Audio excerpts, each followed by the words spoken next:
Alright, we made it to the final part of the lecture. This one will be a little bit shorter. Let's talk about Japan for a little bit. On July 8th, 1853, 4 American warships, 2 of them steam-powered, appeared in Edo Bay, close to the capital of Japan.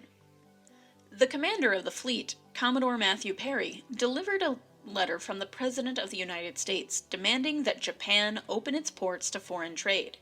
Japan had had contact with Europe since the 16th century, but had limited trade at the port of Nagasaki. While Japan had rejected a similar request delivered by a smaller United States naval force in 1845, the sight of Perry's modern, well-armed fleet made clear the dangers associated with refusing his demand. When he returned the following year, the Japanese agreed to end the exclusion policies.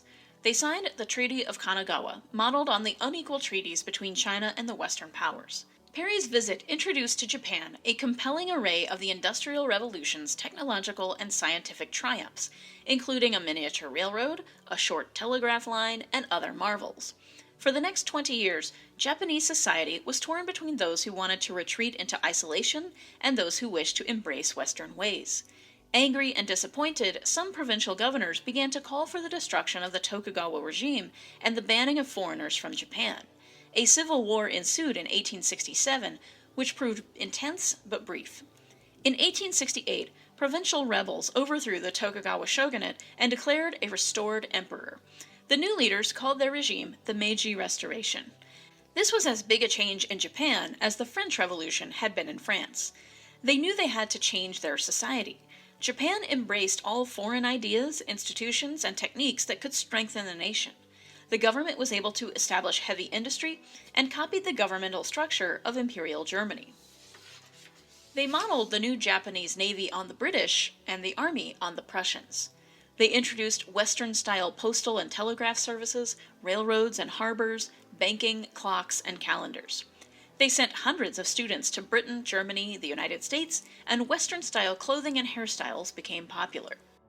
Empress Dowager Cixi of China took control of China after the Taiping Rebellion. While she had once encouraged the construction of shipyards, arsenals, and telegraph lines, she opposed railways and other foreign technologies. The Chinese attempts to resist changes made them weaker, while Japan, under Yamagata Aritomo, pursued a policy of imperialism and modernization that transformed it into a major player on the world stage.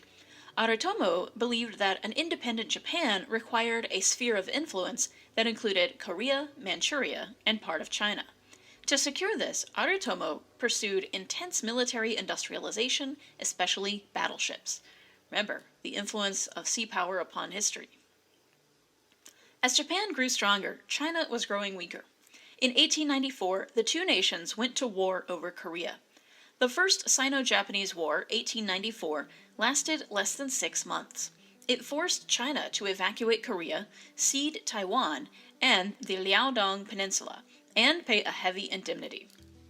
France, Germany, Britain, Russia, and the United States, upset at seeing this newcomer join the ranks of imperialists, forced Japan to give up the Liaodong Peninsula in the name of, quote, territorial integrity of China. In 1900, Chinese officials around the Empress Dowager Cixi encouraged a series of anti-foreign riots known as the Boxer Rebellion. Military forces from the European powers, Japan, and the United States put down the riots and occupied Beijing. Emboldened by China's obvious weakness, Japan and Russia competed for possession of the mineral-rich Chinese province of Manchuria. Japan's participation in the suppression of the Boxer Rebellion demonstrated its military power in East Asia. Then, in 1905, Japan surprised the world by defeating Russia in the Russo-Japanese War, 1904 to 1905. The Treaty of Portsmouth, which ended the war, earned Theodore Roosevelt a Nobel Peace Prize. Japan established a protectorate over Korea, and in spite of Western attempts to restrict it to the role of a junior partner, Japan continued to increase its influence. It gained control of southern Manchuria with its industries and railroads, and in 1910 it annexed Korea, joining the ranks of the world's colonial powers. Oh, look at that! We came in under 5 minutes! Yay!